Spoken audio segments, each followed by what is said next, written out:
Boa tarde, presidente. Boa tarde, nobre secretário.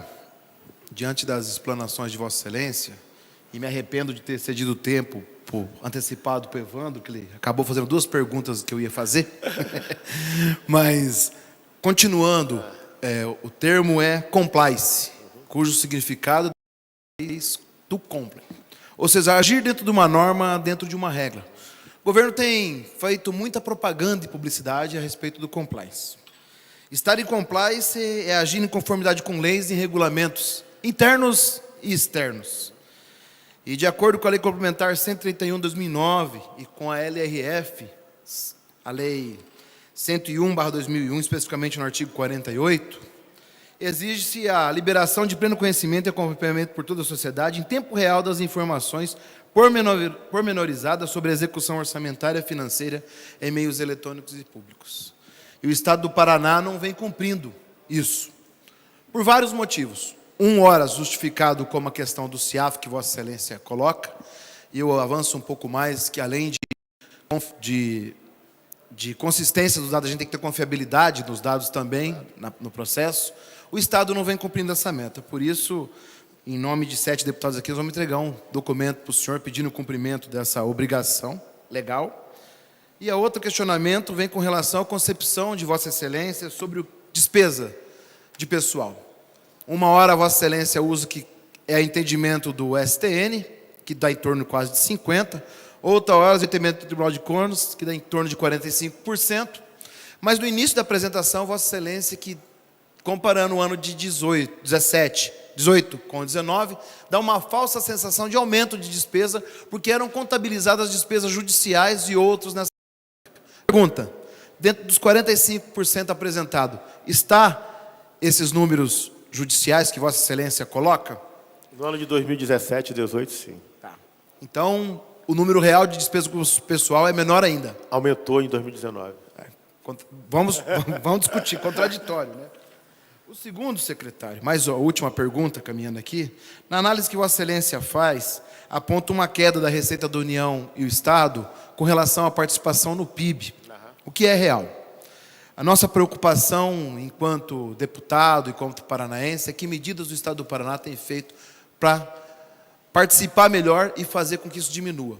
Uma vez que o presidente da República, o senhor Jair Bolsonaro, faz medidas em campos estratégicos da economia, principalmente do agronegócio.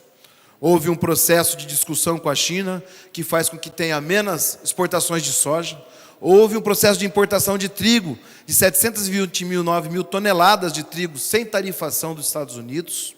Há uma briga sobre a renovação da barreira alfandegária sobre o leite em pó, principalmente para a região do Sudoeste, e outras medidas que o governo federal faz, que isso vai ter um desgaste a longo prazo, creemos que daqui 1 ou 2 anos. Qual a ação que o nosso governo do Estado está fazendo nesse sentido?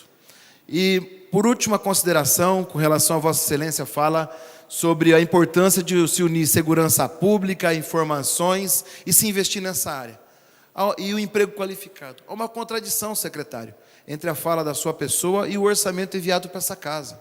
O orçamento enviado para esse ano nessa casa aqui prevê 639 milhões a menos de gastos em investimentos na educação. Educação é essencial para gerar emprego qualificado. E, pasme, secretário, 300 milhões a menos na segurança pública, para combater essas mazelas que Vossa Excelência coloca. E um aumento, um aumento no gasto com saúde. São as 3 áreas mais essenciais do Estado. Levando em consideração que a gente vai ter um aumento na arrecadação prevista no orçamento desse ano de quase 5 bilhões a mais. Fica aqui o nosso registro a Vossa Excelência. 5 bi, cara? Pelo menos é o que o senhor mandou no orçamento. Não, mas é proveniente de outras receitas, né? Deputado, eu acho que é o seguinte, a primeira coisa, eu agradeço a sua pergunta, o CIAF é um problema. A questão dos dados, ela é realmente muito difícil, não é só para o senhor, para todos, né, que trabalham nesse setor. Eu, novamente, convido que os técnicos da Alep se dirijam à Fazenda para verificar qual é a nossa realidade, como é que está sendo feito, como é que está sendo apurado. Eu fiz isso já desde o ano passado. Solicito que nos acompanhe, que vá lá verificar qual é o problema. Aqui o problema é compartilhado, não é de leitmotiv, meu motivo específico. Com relação à área de serviço, deputado, eu acho que tem um problema estrutural.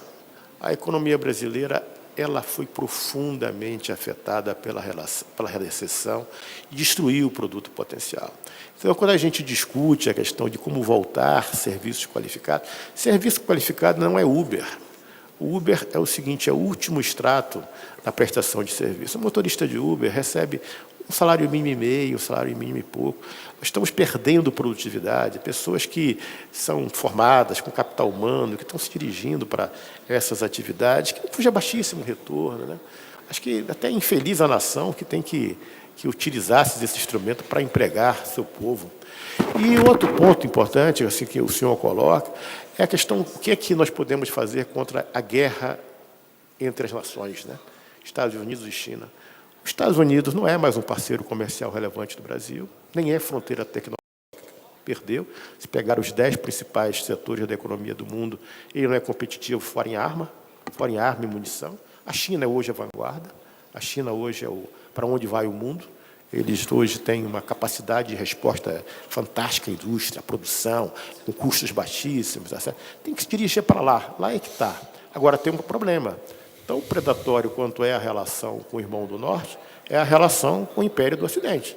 Eles têm uma visão de capitalismo selvagem. Não é comunismo, é capitalismo selvagem.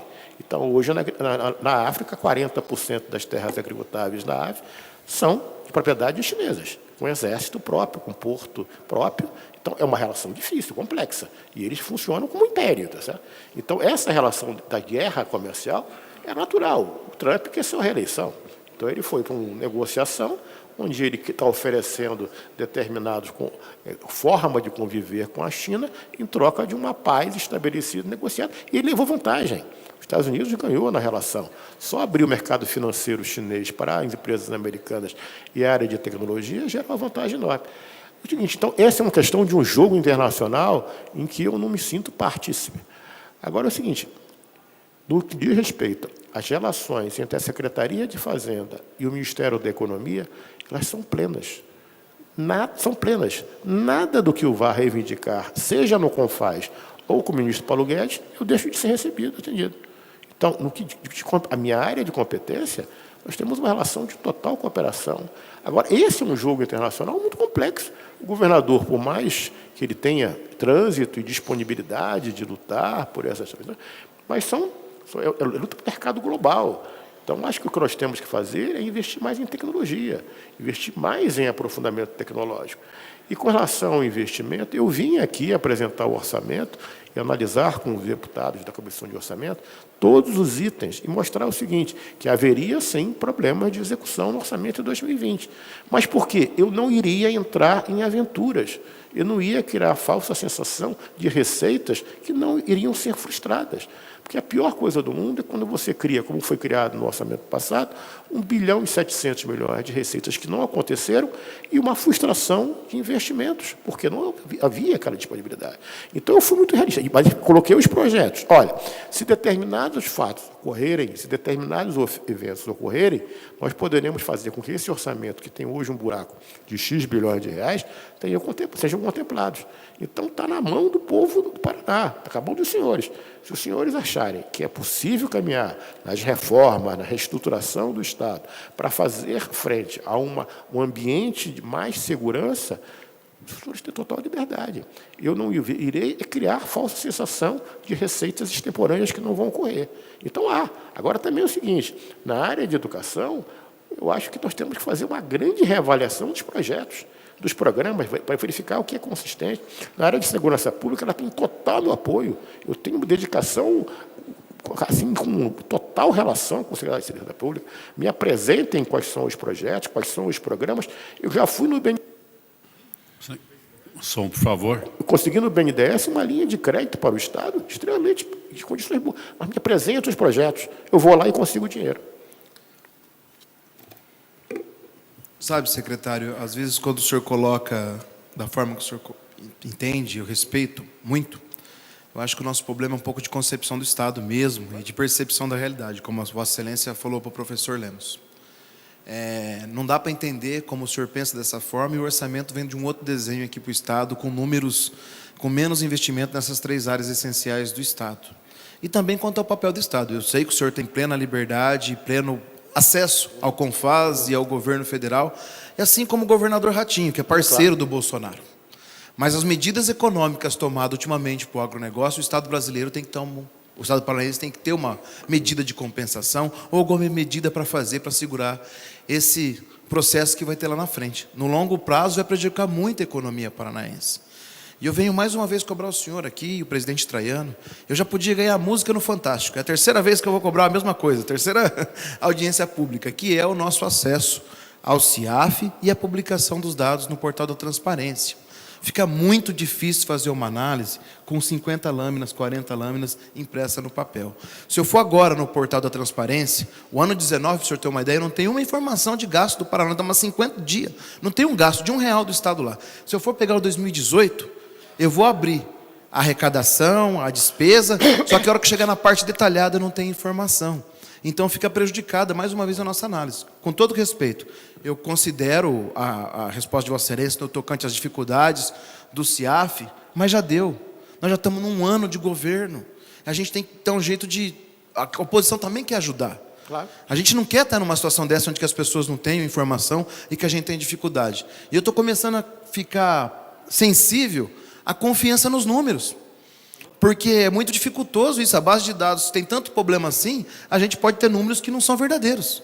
O que acarretaria um problema sério à contabilidade e à percepção do Estado quanto ao STN, que é o garantidor do selo de bom pagador e de tantas outras coisas para a contabilidade pública. Fica assim um pedido encarecido. Precisamos avançar nesse tema, secretário. Obrigado ao senhor, à exposição e ao presidente. Tá bom? Deputado, é o seguinte, a questão do CIAF é o seguinte, os dados são colocados, se garante que a integridade deles esteja apurada. Eu tenho muita dificuldade de colocar números que depois se revelem que não estão aqueles números plenos. Então, há um filtro, uma reavaliação. Agora mesmo, na questão do encerramento das contas, nós demoramos um certo tempo para poder processar, porque vários testes que foram feitos na questão do lançamento contábil, ele mostrava que havia inconsistências. Então, a demora ocorreu por isso. Mas eu convido novamente o senhor, Vossa Excelência está convidado, a equipe técnica está aqui disponível da contabilidade, aí no Estado, e na contabilidade, e conhecer, está totalmente aberto. E vamos fazer todo o possível para que esse problema, que eu sei que afeta a pessoa física, isso é responsabilidade minha, na pessoa física. Então, eu sei, o senhor tem razão. Obrigado, e vou lá visitar o senhor e vou levar o livro que o senhor me prometeu. Obrigado. Vou mandar hoje ainda.